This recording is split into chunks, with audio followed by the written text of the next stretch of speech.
Bonjour mesdames et messieurs, aujourd'hui je vais vous raconter des histoires sur les vestiges des civilisations anciennes, soi-disant construits par des extraterrestres. Bienvenue dans la chaîne de Keila Lucci. On trouve sur Terre de nombreuses ruines de civilisations passées, des édifices qui semblent défier les capacités technologiques de l'époque, en raison de leurs architectures, leur taille, de leur poids ou de leur complexité.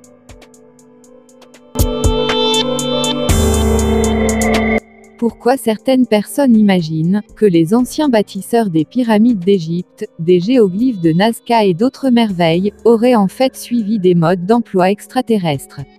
Est-ce que les mains qui sont à l'origine de ces chefs-d'œuvre n'étaient pas de notre monde? Nous allons commencer par le premier site. Géoglyphes de Nazca.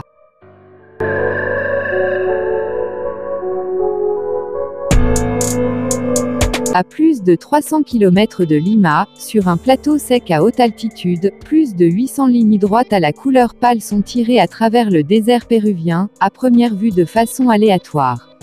Reliées, ces courbes donnent naissance à 300 figures géométriques et 70 dessins d'animaux dont une araignée, un singe et un colibri.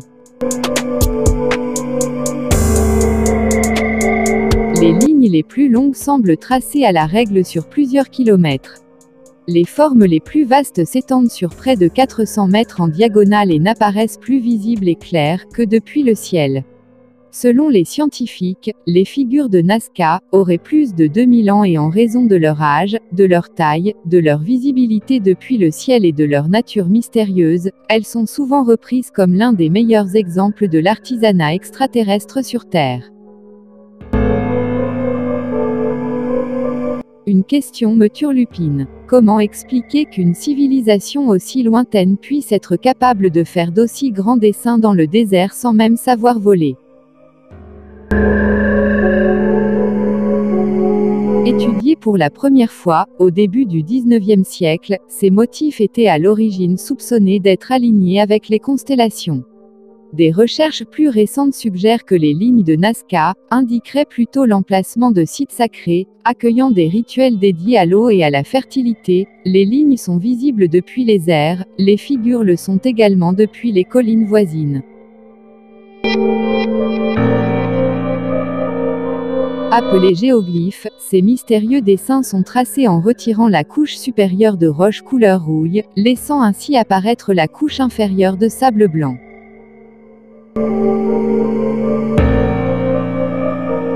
Le deuxième site, les pyramides d'Égypte.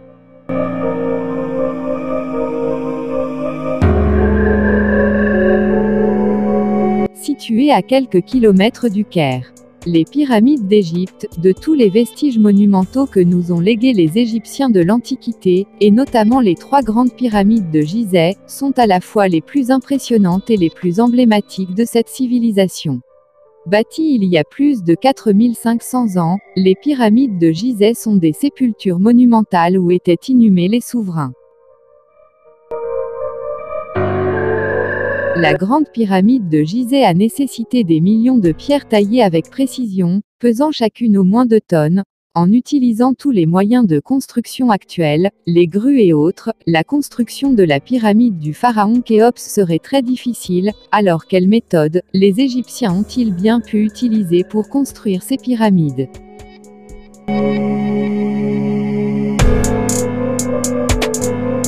Les pyramides seraient alignées avec les étoiles de la ceinture d'Orion. Comment la configuration astronomique a été réalisée? Les adeptes de la théorie extraterrestre s'appuient sur le fait que ces trois pyramides sont en meilleur état, en les comparant à d'autres, pourtant construites plusieurs siècles plus tard. Comment ces monuments ont été conservés au fil des temps?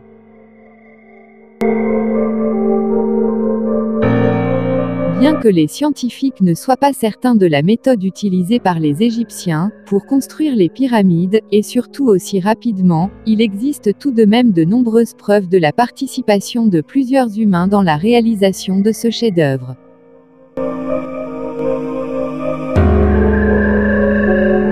Pensez-vous que les pyramides d'Égypte sont l'œuvre des extraterrestres? Le troisième site, Sacsayhuaman. C'est une citadelle à la périphérie nord de la ville de Cusco, Pérou, la capitale historique de l'Empire Inca. Construite vers le XIIIe siècle, très probablement dans un but défensif ou religieux. La forteresse se trouve à 3700 mètres d'altitude. Elle a la forme d'une tête de puma, animal sacré dans la tradition inca. Les murs imbriqués de la forteresse millénaire se composent de pierres dont le poids peut atteindre les 360 tonnes, transportées sur une trentaine de kilomètres avant d'être soulevées puis disposées avec une précision digne des dernières technologies laser.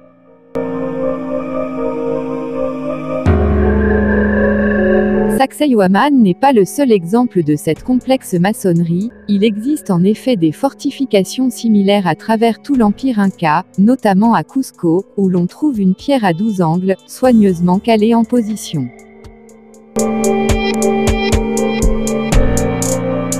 Les archéologues ont découvert des traces du mécanisme à cordes et leviers, utilisé par les Incas pour transporter les pierres, des carrières à la ville. Est-ce que cette réalisation reposait sur l'imagination d'un architecte extraterrestre, ou tout simplement il s'agit d'un système qui reposait sur l'ingéniosité de ses concepteurs et la force de ses bâtisseurs? Le quatrième site, Stonehenge.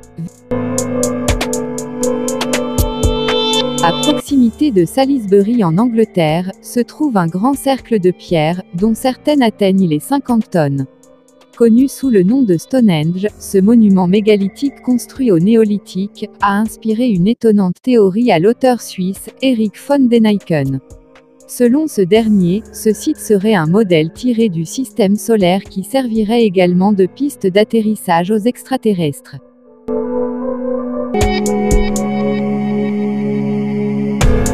Sinon, comment expliquer l'atterrissage de ces gigantesques pierres à plusieurs centaines de kilomètres de leur carrière d'origine?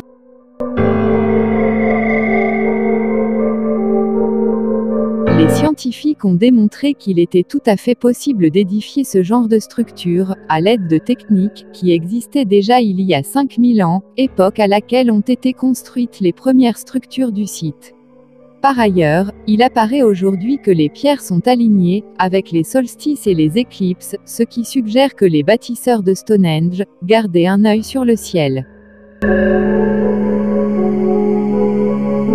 Le cinquième site, île de Pâques.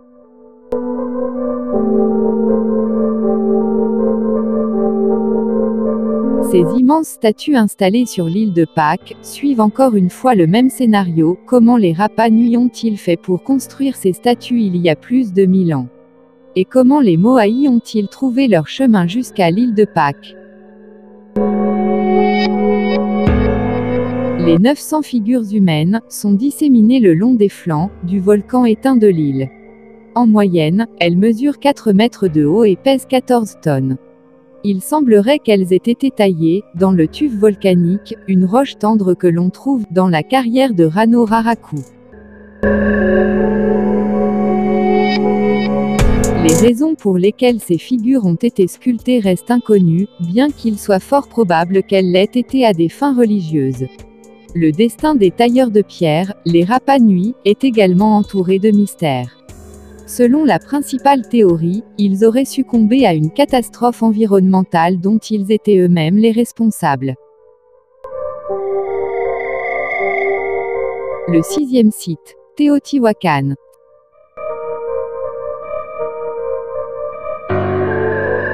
C'est une cité antique, située dans la vallée de Mexico. Elle est mondialement célèbre, pour ses temples pyramidaux et ses alignements astronomiques. Construite il y a plus de 2000 ans, l'âge de Teotihuacan, sa taille et sa complexité lui confèrent une allure venue d'un autre monde.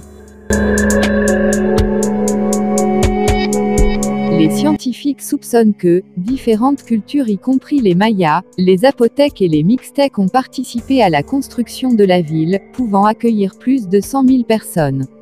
Avec ses fresques murales, ses outils, son système de transport et des preuves d'une agriculture développée, l'avancement technologique de la ville de Teotihuacan est bien souvent considéré comme impossible pour l'époque pré-aztèque.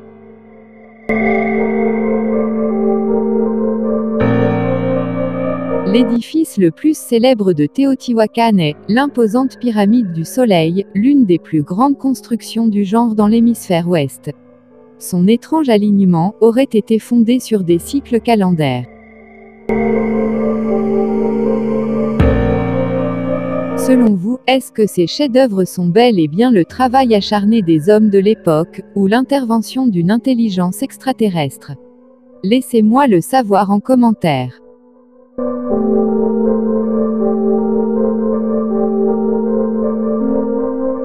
L'idée de penser que les extraterrestres ont déjà visité notre planète est sans doute amusant. Après tout, l'homme est sur le point d'élargir sa portée dans l'espace, des lieux comme Mars sont aujourd'hui notre objectif à atteindre. Si ces sites ou ces vestiges de civilisation n'ont pas été construits par des extraterrestres, cela ne signifie pas pour autant qu'ils ne sont pas hors du temps.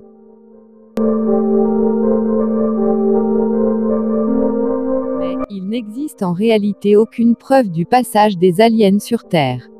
Cependant, invoquer une explication surnaturelle, aux plus grandes réalisations de l'humanité, reviendrait à fermer les yeux sur les méthodes fascinantes, grâce auxquelles des civilisations préhistoriques sont parvenues à faire sortir de Terre les vestiges les plus énigmatiques au monde.